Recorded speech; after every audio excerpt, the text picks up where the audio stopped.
Hey everyone, Rick Howard here, CyberWire CSO and Chief Analyst. Most of you know the CyberWire as the problem solvers of information overload in the cybersecurity industry. We do this by providing concise news and analysis you can rely on to stay informed and save you time. I'm here to tell you more about our premium service, CyberWire Pro Plus, that gives you access to even more content that is sure to enrich your understanding of key issues and trends in the cybersecurity space. A subscription to Pro Plus includes exclusive briefings and podcasts like my CSO Perspective show that I know you're going to love. You also get extended interviews, spoken editions of our briefings, participation in quarterly analyst calls, and so much more. To learn more about these features or become a member of the Pro Plus family, visit the cyberwire.com/pro website. That's the cyberwire.com/pro.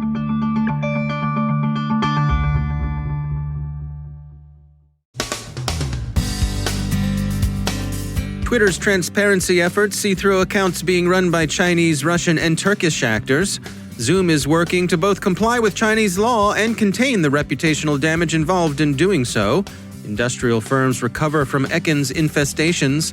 Caleb Barlow from Synergistech on how hospital CISOs are dealing with the COVID-19 situation. Our guest is Ronald Eddings from Palo Alto Networks and the Hacker Valley Studio podcast on strategies for finding and managing security architects. And it's not Posh Spice who got the attention of Maze, it's just her M&A advisors.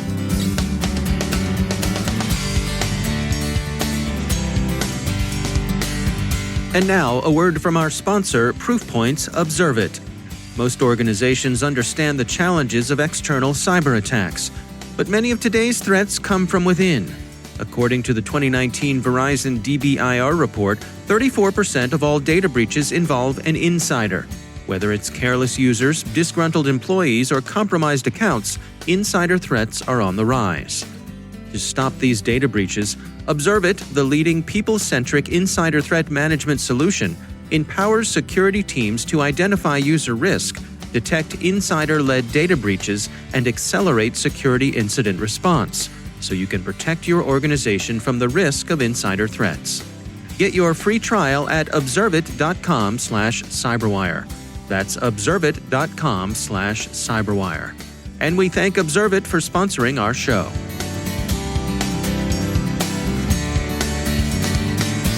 Funding for this CyberWire podcast is made possible in part by McAfee. Many companies are continuing to support a work-from-home model while putting a strain on their IT resources and security. McAfee is helping companies scale their security to work-from-home employees while optimizing IT architecture. Learn more at mcafee.com/workfromhome. From the CyberWire studios at Data Tribe, I'm Dave Bittner with your CyberWire summary for Friday, June 12, 2020. Social media continue to work toward transparency, and this seems to be an easier and arguably more productive approach to controlling disinformation than direct content moderation so far appears to be. Twitter this morning has called out 3 state-run influence campaigns, all with a domestic focus. Twitter has identified a large number of state-run accounts pushing disinformation. The largest network was Chinese-controlled, 23,750 core accounts that were highly active in distributing Beijing's line on various issues, with special attention given to matters affecting Hong Kong. A large number of amplifier accounts, about 150,000, repeated the core account's traffic. The content was for the most part in Chinese and evidently addressed to a largely domestic audience. Twitter says that despite the account's high level of activity, they enjoyed relatively few followers and had achieved little traction. Twitter also identified 1,152 Russian accounts associated with the Current Policy state-run news site. These were engaged in distributing messages favoring the Russia United Party in an influence campaign directed toward domestic audiences. Also interested in domestic influence were 7,340 accounts in Turkey, whose line favored President Erdogan and the AK party. The Telegraph and others report that Zoom, having locked out account holders after they held online discussions commemorating the 31st anniversary of the Tiananmen Square massacre, is drawing criticism for aligning its services with Chinese policy. The Wall Street Journal notes that the activist group affected, San Francisco-based Humanitarian China, had its account quietly restored after the suspension was reported by Axios. The company has said it pulled the accounts in compliance with local laws, that is, with Chinese law. Zoom has also expressed its regrets and said it, quote, will not allow requests from the Chinese government to impact anyone outside of mainland China, end quote. The company intends to do this by upgrading its systems to permit it to identify the locations of meeting participants and selectively blocking them on the basis of where they were. So, if you were looking to join from Kalamazoo or Pocatello, or for that matter from Scunthorpe, you'd be good to go. From Shenzhen? Sorry, no remote conferencing for you. Foreseeably, many critics remain unmollified, asking with Security Boulevard, is Zoom the next Huawei? That's strong, but as Security Boulevard's Blog Watch summarizes, Zoom may be headquartered in San Jose and listed on the NASDAQ, but the firm does have significant operations in China, including a large engineering staff and a practice of routing users' traffic through servers in that country. Zoom's security issues drew attention, along with the company's swift rise during the COVID-19-driven increase in telework.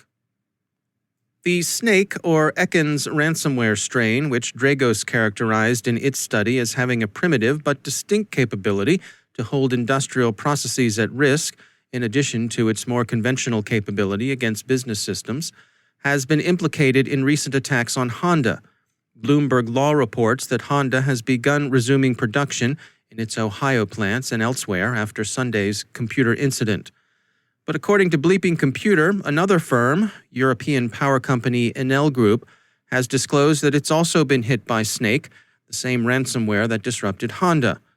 The company's disclosure is belated. Enel says it detected a ransomware infestation on June 7th, but that by Monday it had successfully contained the attack and brought its systems back online. The firm's statement read in part that, quote, no critical issues have occurred concerning the remote control systems of its distribution assets and power plants, and that customer data have not been exposed to third parties. Temporary disruptions to customer care activities could have occurred for a limited time, caused by the temporary blockage of the internal IT network, end quote. In both cases, the identification of Snake Ekans as the ransomware involved came from outside researchers, not the affected companies themselves. By the way, a quick note, it's been brought to my attention by a kind listener that the correct pronunciation is Ekans and not Ekans, as I was saying earlier. Evidently, it's a Pokemon thing, and I appreciate the correction. And finally, one other ransomware attack has been reported. In this case, the culprit is known, or at least a culprit has claimed responsibility. InfoSecurity magazine says that Threadstone Advisors, a New York firm that specializes in consulting on mergers and acquisitions, has been hit with ransomware. As is the fashion with up-to-date ransomware, the extortionists claim to have stolen data before they encrypted information in Threadstone's possession.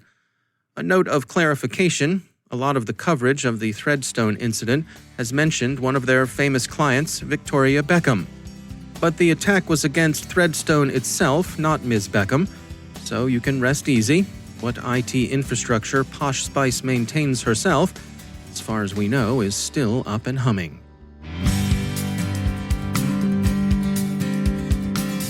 And now, a word from our sponsor, Threat Connect. Designed by analysts but built for the entire team, Threat Connect's intelligence-driven security operations platform is the only solution available today with intelligence, automation, analytics, and workflows in a single platform. Every day, organizations worldwide use Threat Connect as the center of their security operations to detect, respond, remediate, and automate. With all of your knowledge in one place, enhanced by intelligence, enriched with analytics, driven by workflows, you'll dramatically improve the effectiveness of every member of the team. Want to learn more? Check out their newest ebook, SOAR Platforms. Everything you need to know about security, orchestration, automation, and response. The book talks about intelligence-driven orchestration, decreasing time to response and remediation with SOAR, and ends with a checklist for a complete SOAR solution. Download it at threatconnect.com/cyberwire. That's threatconnect.com/cyberwire. And we thank Threat Connect for sponsoring our show.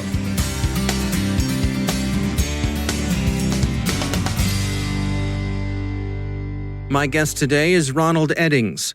He's a security architect leader at Palo Alto Networks and the co-host of the Hacker Valley Studio podcast. He shares his strategies for finding and managing security architects. There's a lot of thoughts about what a security architect is and what is security architecture, and it's really the security controls, the policies, and guidelines that assist an organization with protecting their data and protecting their users and really their entire organization. Well, I mean, let's come at that together and unpack it. How does that come to fruition in the real world? Yeah. So I always like to kind of give an example, and I say, imagine that you're a CEO of a company that designs and builds buildings, and your newest client, they hire you to build a bank. Your team, they would need to understand how to build a building that creates a positive experience for the bank staff and the customers. But most importantly, your team would need to understand how to build and design a building with security in mind to protect the crown jewels, which is money. And security architects, we have similar goals and face similar challenges that an architect designing a bank would face, but from a technology perspective. I mean, is that process a bit of a journey in itself? Do you often find that folks may not have a good grasp on exactly what all aspects of the organization really need? Yeah, and that's one of the most challenging parts of being a security architect is constantly working with stakeholders, working with directors and leadership to understand what does the organization need. And that also has to relate back to the analysts and engineers that are going to be implementing or maintaining that body of work. It all has to work out for everyone within the organization. What makes a good security architect? What are the personality aspects, the skills, and so forth that make someone a good fit for this particular job? Security architects can be a little synonymous with a few other positions, and the other positions that it's somewhat synonymous with is solutions architect, senior security engineer, and sometimes even head of security. And typically, the hero's journey behind these types of individuals is they've served their time working as an analyst, working as an engineer, and they've accrued a lot of information to start to begin to understand the high-level needs of security for an organization. So a lot of the architects that I work with today, they have a background and a history of security engineering, working in SOCs, and sometimes even leading and managing teams that deal with security.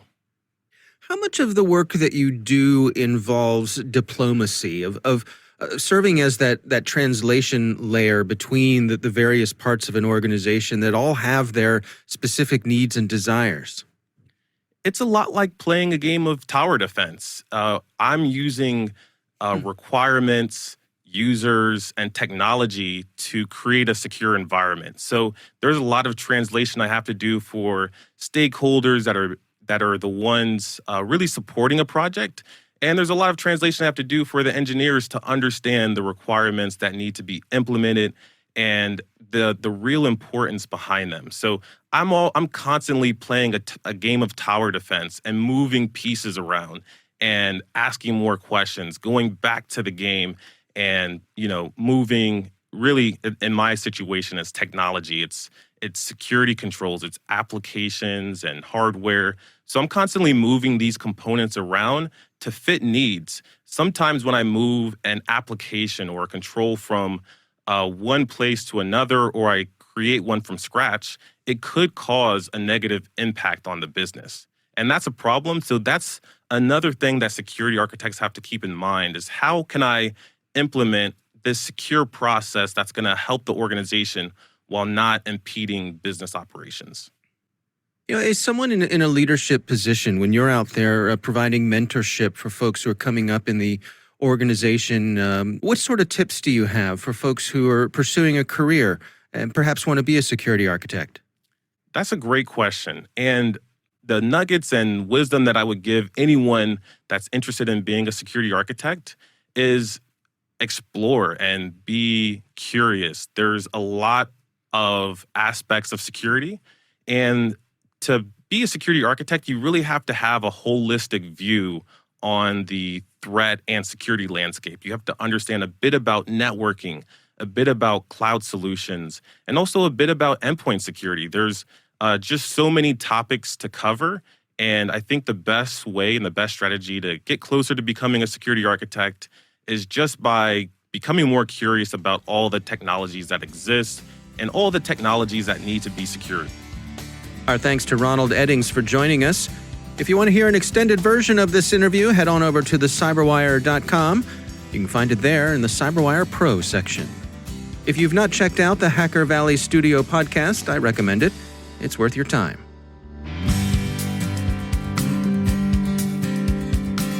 And now, a word from our sponsor, ExtraHop, securing modern business with network detection and response. Security and IT teams are under more pressure than ever. Any workforce that can go remote has done so almost overnight. That means more stress on critical systems, more potentially unsecured IoT devices on corporate networks, and an urgent need to see and respond to threats as quickly as possible. ExtraHop helps organizations like Wizards of the Coast detect threats up to 95% faster and respond 60% more efficiently. As Chief Architect and Information Security Officer Dan McDaniel put it, quote, "There's no other company that aligns to supporting the DevOps model, the speed, and the lack of friction than ExtraHop." See how it works in the full product demo, free online at extrahop.com/cyber. That's extrahop.com/cyber. And we thank ExtraHop for sponsoring our show.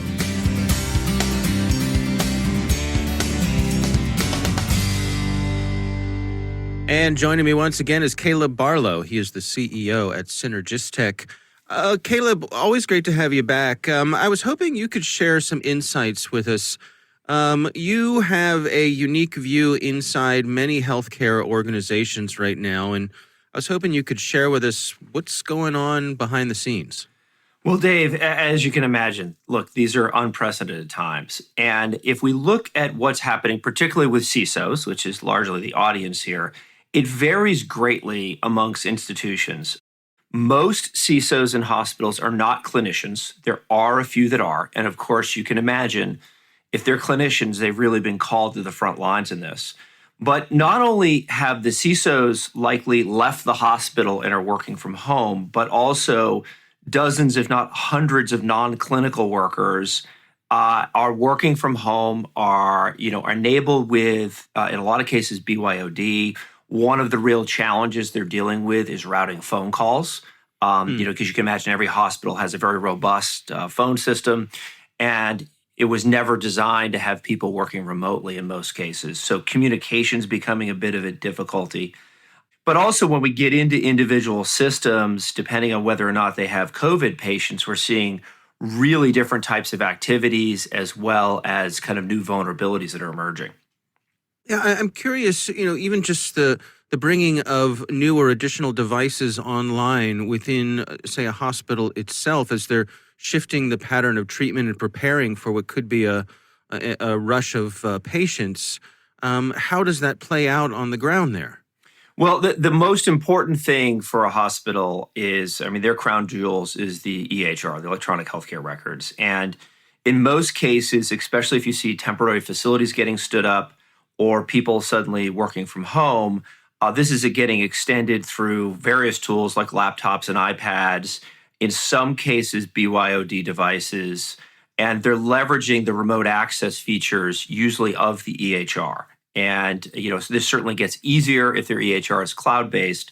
But the challenge is that in many, and I would probably venture to say most healthcare institutions, they're missing what I call the big three: network segmentation, endpoint detection, and they probably have some multi-factor, but it's not necessarily widely deployed. So any security professional listening to this podcast realizes that not only has the threat landscape grown, but the attack surface has grown just, in a very significant way in just a matter of weeks. Is it reasonable to say that the security folks may be appropriately put to the side at the moment while doctors are trying to save lives? Well, I think that is a reasonably accurate depiction. Now, that being said, that doesn't mean the concern level isn't rising. As we've seen this, in some cases, they're literally standing up, additional hospitals in tents, extending EHR into the parking lot. And, that brings with it a significant concern, along with, increases in phishing attacks and the fact that it's going to be a whole lot easier to get your way into any institution today with everybody working from home. Now, we haven't seen a real rise in ransomware yet. In fact, if anything, we've seen a decline. If you go back to 2019, it was pretty much every week, either a state, local government, or a decent-sized hospital was getting locked up with ransomware. There's been very little of that activity. Now, that being said, we do see tons of the precursor of that activity. If anything, that's probably on the rise. So the concern here of a lot of CISOs is they don't want this to happen on their watch. When a hospital is impacted by ransomware, they have really no choice but to divert patients. And the last thing we need to see is that happening in the middle of this crisis. So I would say, yes, they're operating a little bit on the sidelines today. In many cases, they're part of the incident response and kind of command center teams. But the worry level is growing. And, I think there is time to shore up some defenses, but it means people need to move a lot faster than normal. And that then brings us to the challenge of budget. Well, let's talk about that. Where do we stand when it comes to being able to pay for these things? Well, there's actually a bigger problem. And that is that you have to realize that not all hospitals, funding levels across hospitals varies differently. Like children's hospitals are typically very well funded through donations and things like that. Academic medical centers often have, large size endowments, but, you get into more regional hospitals and, in many cases, they're nonprofits. Nowadays, you even have for-profit, publicly traded hospitals. Well, the medical industry as a whole doesn't run with very large margins.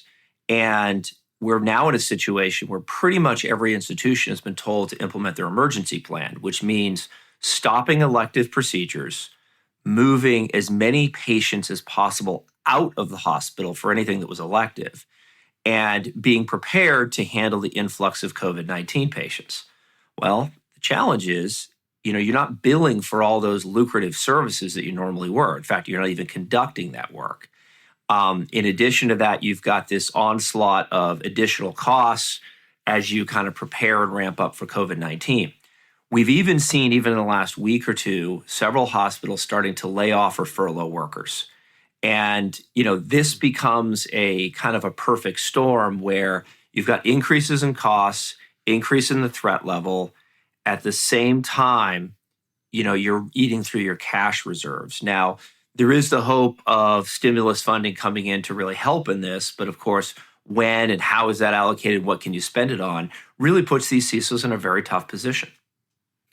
Yeah, it's a sort of a ghoulish play on words, but it really is kind of an unmasking of our system, of sort of revealing where the cracks are as we go through this stress test. It is, but I do think that forward-leading CISOs, there's a lot they can do. I think generally speaking, the healthcare community has been as close to their vendors as, let's say, the financial services community, and that's just kind of a cultural thing. But the reality here is that many, if not all, vendors are willing to step forward. There's lots of offers for free services or capabilities. And I do think there are ways that smart CISOs can navigate through this storm. But what they're going to need to do is not only shore up their defenses, but, frankly, also kind of make sure their incident response plans are in place. And I'll tell you, one of the biggest things we've been looking at, and now let's fast forward, Dave, 6 months or so, right? Let's say we're on the other side of this. Now, my company, we go do assessments for hospitals. It's required. They have to assess their security posture. And here's the thing. The way I would assess one of these institutions 3 weeks from now versus 3 weeks prior is totally different because both the threat landscape and the attack surface has completely changed. And that's really going to change how people have to approach things. Yeah. All right. Well, Caleb Barlow, thanks for joining us. Thank you, sir.